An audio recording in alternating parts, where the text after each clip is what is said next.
Tuhan, tolong saya Tuhan. Shalom Bapak Ibu dan saudara-saudara yang kekasih di dalam Tuhan Yesus. Kita bersyukur kepada Tuhan yang terus menopang kehidupan ini. Dan hari ini mari kita kembali membaca firman Tuhan dan merenungkannya. Mari kita berdoa sebelum kita merenungkan firman Tuhan. Tuhan Allah Bapa kami yang bertahta dalam kerajaan sorga, kami bersyukur kepadamu ya Tuhan Allah kami. Terima kasih karena seluruh kehidupan kami adalah anugerah Tuhan. Engkau menopang kami dan memberkati kami.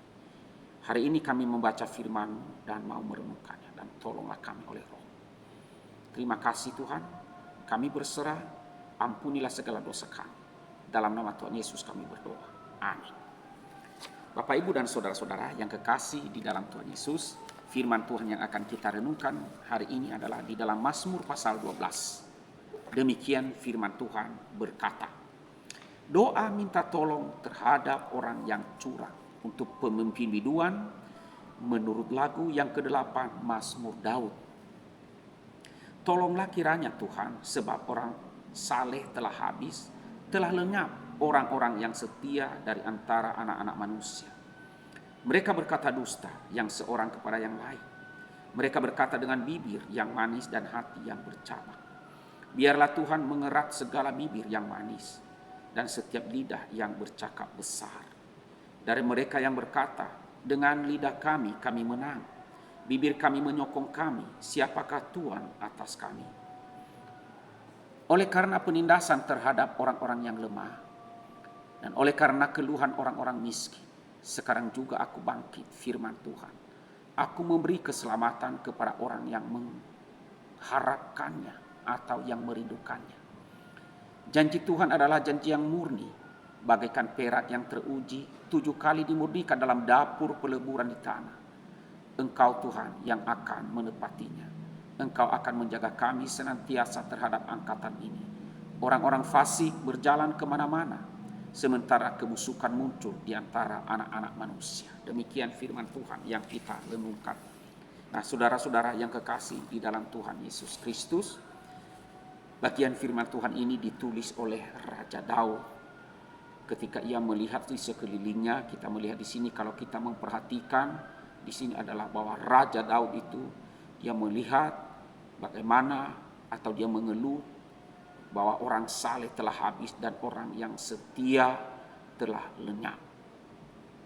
Ia melihat di sana keadaan pada zaman itu. Nah, saudara, Daud mengeluh karena orang saleh telah habis dan orang setia telah lenyap. Kemudian kita melihat di dalam ayat selanjutnya itu bahwa umat Allah atau orang-orang percaya itu dikelilingi oleh orang-orang jahat. Orang-orang yang penuh dengan dusta, orang-orang yang berkata dengan bibir manis, hati bercabang, mulut mereka besar, sombong, ya. Perkataan mereka dibesar-besarkan. Perkataan yang menjatuhkan dan perkataan yang menindas orang yang lemah dan miskin. Sebenarnya masalah ini bukan masalah yang baru. Apa yang kita lihat juga di sekeliling kita sekarang ini adalah itulah yang terjadi. Fitnahan, berita hoaks atau berita bohong, penipuan di mana-mana dengan berbagai macam cara untuk menipu orang. Kata-kata yang bersifat menjilat dan seterusnya. Sekali lagi ini bukan masalah yang baru. Sudah ada sejak zaman dahulu hingga hari ini. Juga itu dialami oleh Daud pada zamannya. Nah, saudara-saudaraku yang kekasih di dalam Tuhan Yesus Kristus. Di ayat yang ke-7, Daud itu percaya akan janji Tuhan yang murni bagaikan perak yang teruji. 7 kali dimurnikan dalam dapur peleburan di tanah. Jadi di sini Daud ia mengontraskan kondisi manusia yang jahat, yang suka bohong, yang tidak setia dengan tipu muslihat, ya, tidak dapat dipercaya dengan kondisi Allah yang dapat dipercaya dan janjinya murni dan selalu digenapi. Saudara, kita harus jujur bahwa memang terkadang timbul keraguan di dalam diri kita, dalam hati kita akan kepastian janji Tuhan. Kenapa bisa begitu, saudara? Karena apa yang kita harapkan tidak segera terwujud ataupun tidak sesuai dengan apa maunya kita. Sementara kita melihat sekeliling kita orang-orang yang jahat itu, seolah-olah mereka itu diberkati dan mereka tidak mendapat ganjaran dengan segala kejahatan mereka itu. Kita melihat mereka, orang-orang yang tidak mengenal Tuhan itu mendapat apa yang lebih baik daripada kita yang menantikan Tuhan, yang percaya kepada Tuhan. Kita ini seringkali tidak sabar menantikan Tuhan. Ya, apalagi kalau kita berdoa misalnya, tetapi doa kita juga belum dijawab karena waktu Tuhan belum tiba. Sementara kita sekali lagi melihat kepada orang-orang jahat, kondisi mereka seolah-olah mereka sangat baik, semakin lebih baik. Nah, saudara-saudara yang kasih Tuhan, di sini kita melihat kriteria orang benar itu apa sih? Yaitu orang yang dibenarkan oleh Tuhan oleh karena ia beriman, percaya kepada firman Tuhan, percaya janjinya, ia percaya kepada Yesus Kristus anak Allah. Dan ia suka merenungkan firman Tuhan, mengingat firman Tuhan, merenungkannya dan juga hidup di dalam firman Tuhan itu.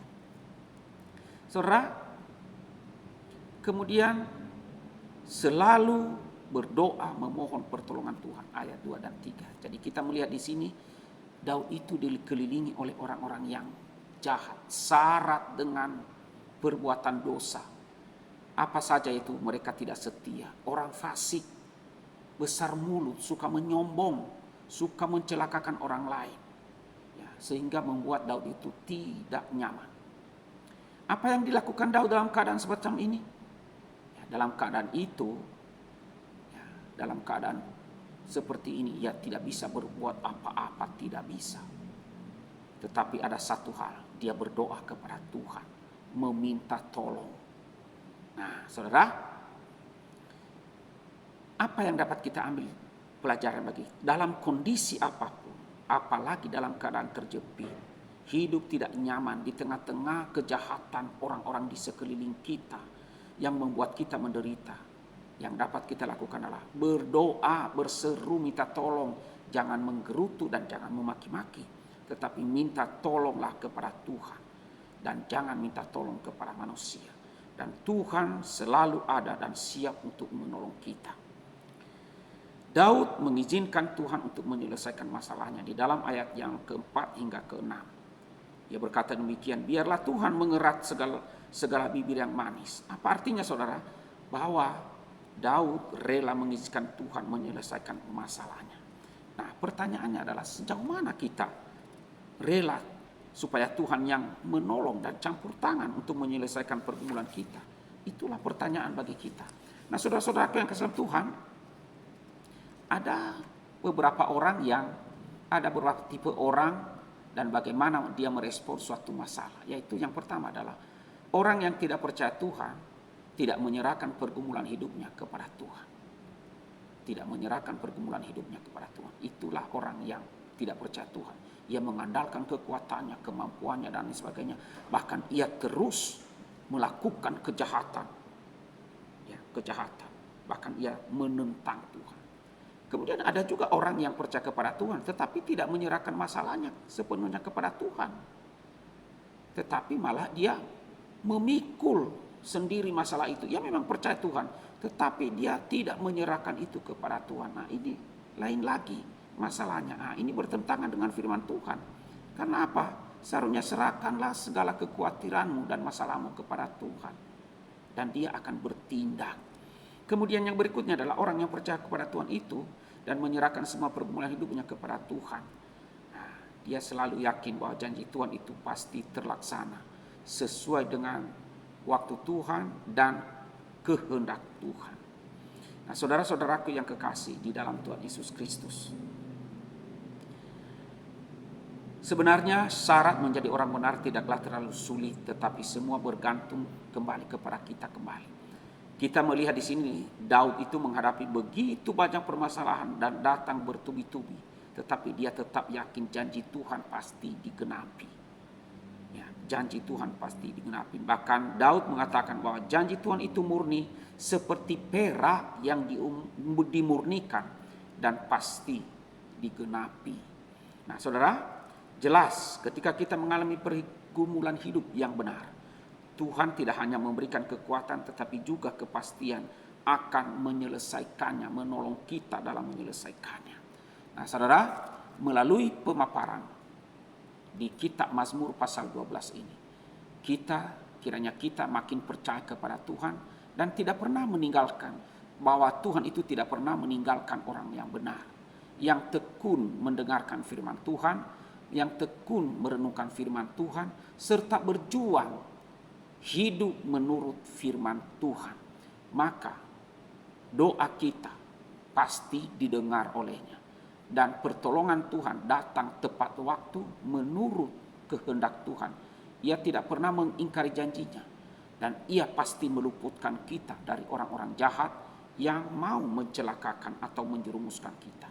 Kiranya iman kita makin dikuatkan. Amin. Kita berdoa. Tuhan, kami memohon kepadamu, tolonglah kami.